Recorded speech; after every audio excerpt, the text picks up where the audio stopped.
Good morning, viewer. Bienvenue. Yeah, the breaking news. The French government has declared a state of emergency in its South Pacific Island territory of New Caledonia after deadly violence erupted for a third day Wednesday with armed clashes between protesters, militias and police, and buildings and cars set on fire in the capital. At least 4 people have died in the unrest, which is considered the worst since the 1980s. In the capital, Nomia, authorities have imposed a curfew and closed the main airport, usually a busy tourist hub, to commercial traffic. They have also banned public gatherings, carrying weapons, and selling alcohol. The violence is the latest outburst of political tensions that have simmered for years and pitted the island's largely pro-independence indigenous Kanak communities, who have long fought against rule by Paris, against French inhabitants opposed to breaking ties with their motherland.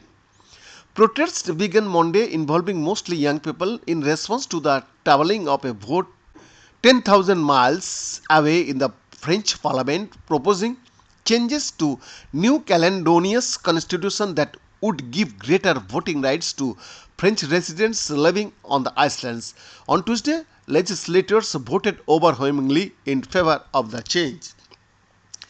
The last 2 days, we have seen violence of a scale we have not seen for 30 years in New Caledonia.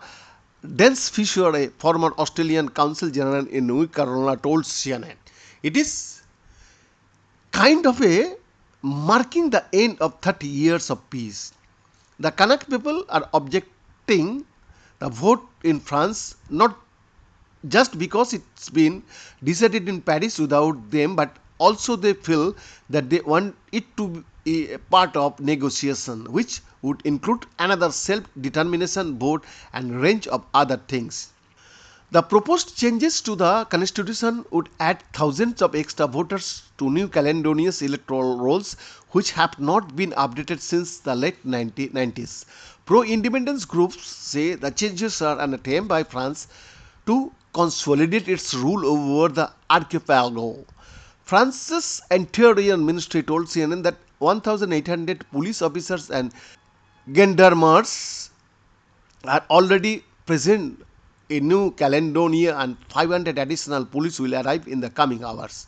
The state of emergency will allow authorities to impose restrictions on movement and carry out house arrests and searches.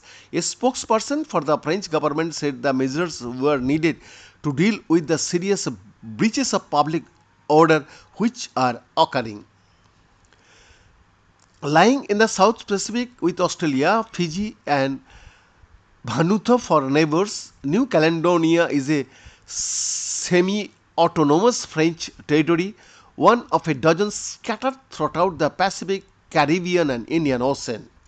French President Emmanuel Macron called for calm, issuing a letter Wednesday to New Caledonian political leaders urging them to unambiguously condemn all this violence and inviting both pro and anti-independence leaders to meet him face to face in Paris.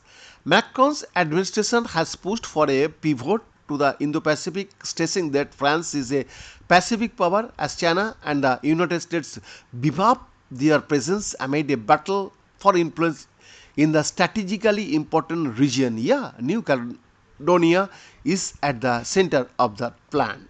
Bien, the exclusive report.